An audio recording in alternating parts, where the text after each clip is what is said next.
যুগ সলনি হ'ল দিনৰ পৰিধি। অযোধ্যাৰ সেই নীতি আজি যেন স্মৃতিৰ এক নিধি। প্ৰজাৰ সুখত সুখ বিচাৰি ফুৰা সেইজন ৰজা, আজিৰ দিনত জানো আছেনে তেনে এজনো ধৈৰ্যা। প্ৰতিটো কথাতে আছিল সত্য আৰু ধৰ্মৰ শাসন, সকলোৰে বাবে খোলা আছিল ৰজাৰ সেই সিংহাসন।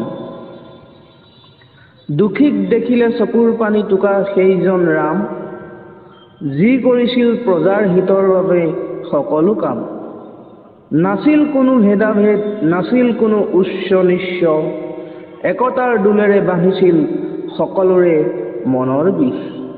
শাসনত আছে কেৱল ফাইল আৰু নথিৰ খেল, সাধাৰণ মানুহৰ বাবে যেন জীৱনটো এটা জেল। আজি নীতি সলনি হয় নিজৰ স্বাৰ্থৰ বাবে, প্ৰতিটো প্ৰতিশ্ৰুতি যেন বতাহত উৰি ফুৰা হাহাকাৰহে।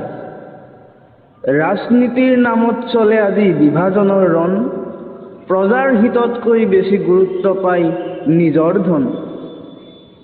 তথাপিও মানুহৰ মনত আছে এক সপোনৰ আশা, হৃদয়ৰ বুকুত কঢ়িয়াই ফুৰে ৰাম ৰাজ্যৰ সেই ভাষা। য'ত ন্যায় হ'ব সকলোৰে বাবে সমান আৰু শুদ্ধ, য'ত জয় হ'ব সত্যৰ আৰু শেষ হ'ব সকলো যুদ্ধ। কেৱল আত্ৰালিকা সজাটোৱেই নহয় আধুনিকতাৰ চিন, যদিহে মানৱতা হেৰাই যায় তেন্তে কিহৰ এই দিন।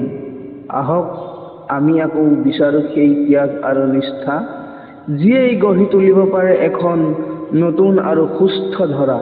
ধন্যবাদ।